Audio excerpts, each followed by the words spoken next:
It's been a big week for SoFi so far, and there's tons of news for us to cover, way more than I could have done in a single video. So in this video, I'm going to be running through all of the main pieces of news that I've seen so far this week.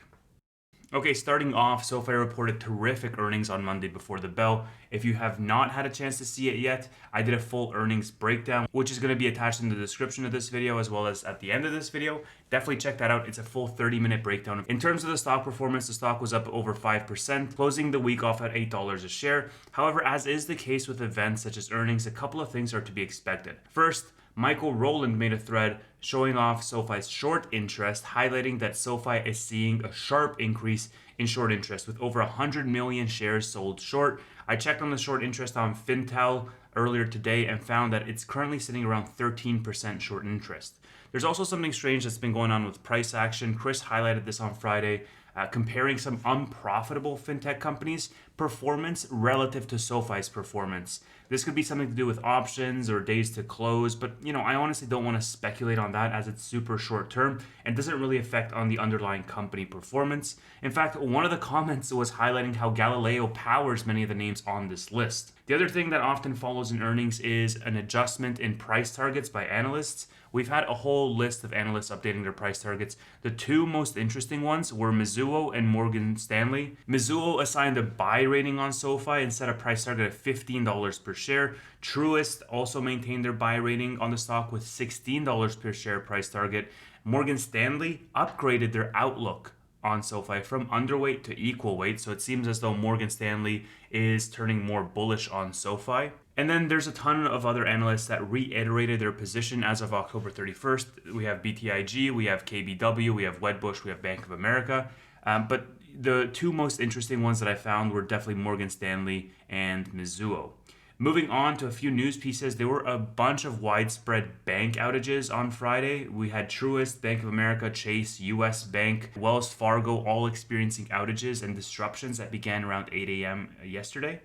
It seems as though this might have been caused by some technical issues between the Federal Reserve and the electronic banking network. This was later confirmed by Bloomberg, which highlighted the problem is related to the Fed's clearinghouse system, which is automated. I highlighted on the SoFi Weekly podcast last night that, the more this happens, the more opportunities that people have to see how interconnected the legacy banking system is and how in need of an update from a technological perspective it is.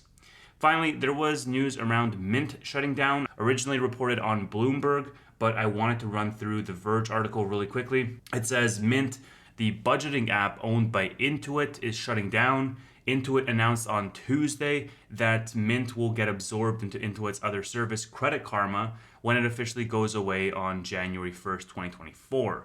It's unclear whether Credit Karma will get the budgeting features that Mint is known for.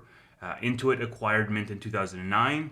And it offered a free way for users to track its budgets, manage expenses, negotiate bills, and keep tabs on subscriptions. Now Intuit is inviting users to Credit Karma, a service they acquired in 2020. As of 2021, Mint had over 3.6 million active users, and I do think that after Mint shuts down, it will provide an opportunity for all of Mint's users to, either go on to Credit Karma or to start shopping around to see what else is out there. Could be an opportunity for SoFi Relay to gain some new members. For a recap, Relay allows users to link their bank accounts, to track spending, to do budgeting, to set monthly spending targets, and to track their insights, to track their credit score, and to track their assets, so net worth tracking, just all in the same app. SoFi also posted about this on their Instagram channel, so you definitely know that they have eyes on this, especially as it directly affects one of their business segments in Relay. I know a couple of people on X, when I posted about this, were asking whether Relay actually does everything that Mint does. They do quite a bit that Mint already does. And I think the real comparison is now going to be between Relay and Credit Karma. So I do think that Relay has a good chance of acquiring new members when Mint does shut down in January, or even earlier than that, as many people might be even looking to preempt that move possibly. And remember, Relay is among their fastest growing segments. For Q3, it was between Relay and SoFi Money, which were the fastest growing business segments. So it will have an impact on member counts, is my thought process. But it's not going to be reflective until probably Q1 of 2024, as Mint is really shutting down in January. But of course, this could end up being a very small implication for SoFi. We won't really know. But if you think about it, 3.6 million members that Mint had. If SoFi absorbs even 10% of that, like that's a good quarter for Relay additions for net new members, right? So that's the way I'm thinking about it, is what is the percentage that SoFi could capture of the Mint users through their Relay service, and what could that potentially do for new member additions entering the SoFi ecosystem? But that's just a high level thought, back of the napkin math. The actual result remains to be seen. Like I said, because Mint is shutting down in January, we will probably see that reflective in Q1 to see Relay's new member additions. We probably won't see it in Q4.